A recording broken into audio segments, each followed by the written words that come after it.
If you are someone who's in love with a person who has an anxious attachment style, it can be very, very challenging for you to be balanced in a relationship with them.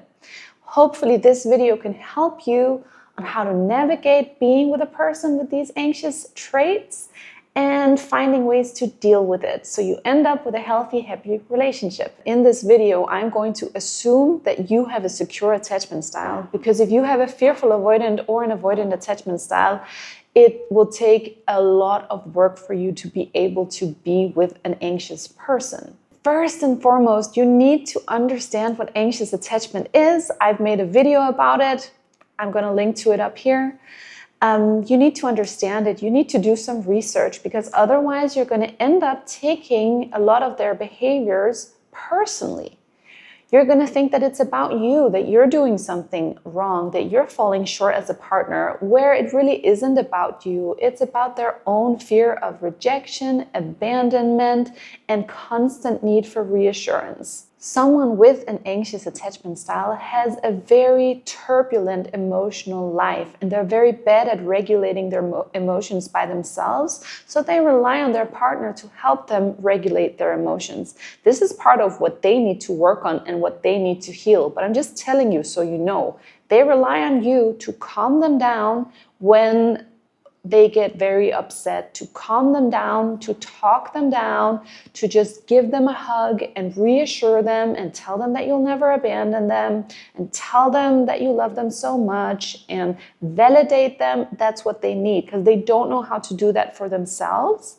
An anxious person is overly focused on you and on the relationship and is overly worried about losing it all the time. And I know it can be exhausting for you, but the more you can reassure them, the better it really is. And the more you can understand these patterns and understand that that's just part of having this attachment style, the more compassion and empathy you can have, because you don't take it personally. With an anxious person, it's very important that you are very stable and reliable. So that's why I'm saying I hope you have a secure attachment style. It's important that there's a coherence between what you say and what you do. You cannot not follow your words up with actions. You have to be the rock in the relationship. You have to be very steady and very reliable. Otherwise, it's going to cause your anxious partner to overthink, to panic, and to go into a complete spiral. That's a lot to ask of you, but who wouldn't want to be more stable? So we can all work towards that, right? So reassure them with your presence and consistency. Keep your promises. And then get really, really good at communicating. That's so important, because if you can communicate in a healthy, proper way to the anxious person, they will be less anxious. For example, if you say, I have a busy day at work today, so between 12 and 2 p.m., I'm probably not going to be able to respond to your text messages. That doesn't mean that I don't love you, because I love you so much and I'm not going anywhere. I just want you to know. And as soon as it calms down, I'll message you around 3 p.m. If you can communicate like that, it's almost like you would communicate to a child. If you can communicate like that to your anxious partner, then you've really come a long way. And then get really good at the love language, which is words of affirmation. An anxious person needs words of affirmation all the time. If you don't know about love languages, I've also made a video about that. I'm going to link to that up here.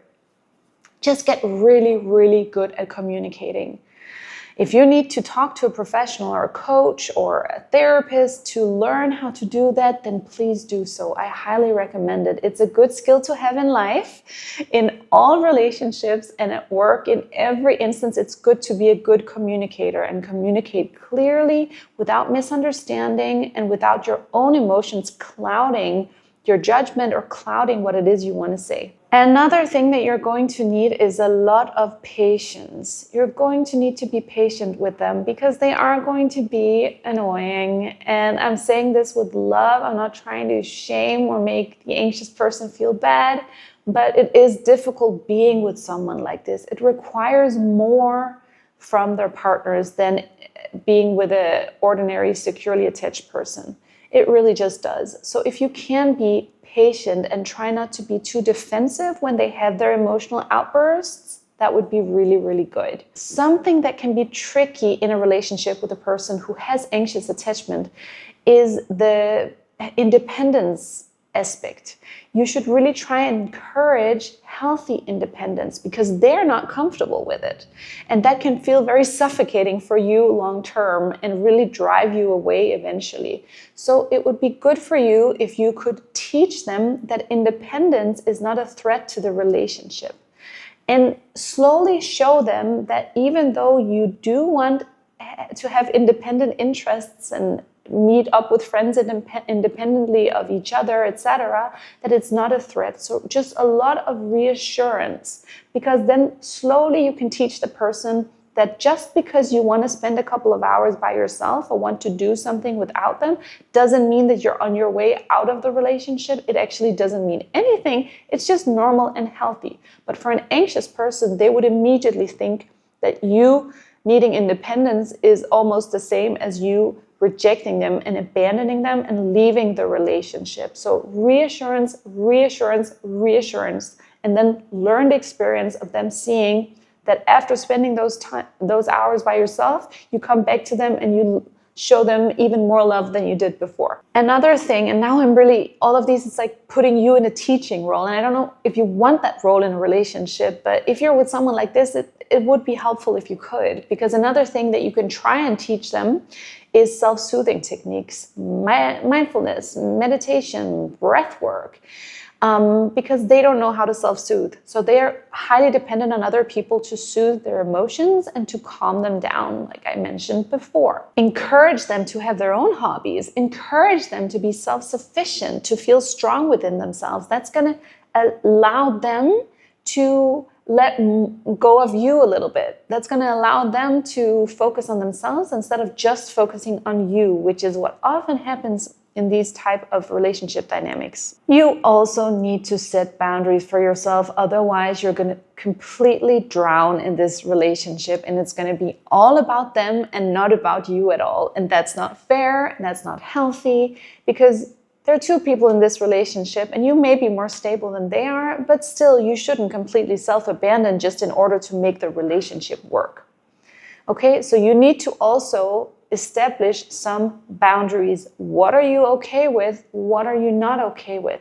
Share, communicate the boundaries with your partner with a lot of reassurance. Okay, so I'm setting this boundary, but it's not because I don't love you. It doesn't mean I'm going to abandon you. I'm here to stay, etc., etc., etc. Reassurance always. Whenever you communicate it with 10 words of, affirming your love for them. Just make sure that you really imprint that into their brains, that you love them and you're not going to leave them. You're here to stay, but you have this boundary. It doesn't mean anything negative in terms of the relationship. Always reassure them. Then you can see that they'll actually be pretty flexible if they really start believing you. An example of what could be a boundary could, for example, be that you're not okay with excessive texting. Some anxious people, when they're spiraling, they will text you 30 text messages within an hour if you haven't responded. They'll completely spiral. And you can set a boundary and say, I know that this is difficult for you, but trust that I love you and that I'm not leaving you. And don't send me 30 text messages. I will respond. If I don't respond, there's a good reason for it.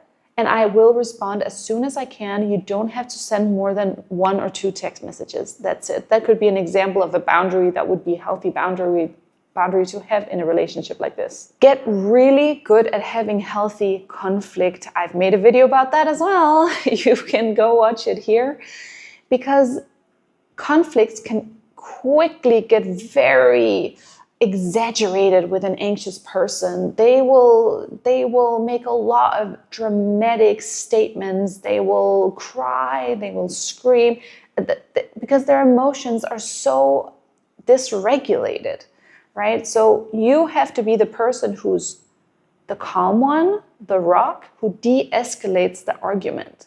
Okay, so if you both need to cool down for 5 minutes before you continue, then do that. If you just need to be quiet for a while, if you just need to tell them, I love you, I want to be with you. Okay, I'm saying this so many times in this video, but that's because that's the key to dealing with an anxious person. It's the affirmation. So even within the argument, if you can keep reassuring them, even though you don't agree on something or you're angry about something, keep reassuring them of how much you love them and why you're having this argument. You're having it in order to have a healthy relationship because you love them so much. This is sort of a given, right? But try to be honest and transparent with your life, because if an anxious person feels that you're hiding your phone or that you somehow aren't being truthful about something, then they will obsess about it and they'll start checking your phone. They'll start asking you constantly if they can see your phone. Try to just be open and honest. You always should, of course, but just especially with a person like this, their mind is going to spiral. Their mind is going to think the worst case, go to the worst case scenario if they have any suspicion of anything fishy going on. Seek professional help. That's really my final recommendation here. Go to a relationship coach, such as myself. Work with a therapist if it's more deeper, traumatic events that need to be discussed. It's just so important that you get the support you need. You can go as a couple and you can go individually. And if someone has an anxious attachment style, they should seek some form of professional help, because it's a lot to deal with by themselves. I hope this video was helpful. If you have any questions, please write them in the comment section below. Like the video, subscribe to my channel, and I look forward to seeing you again soon.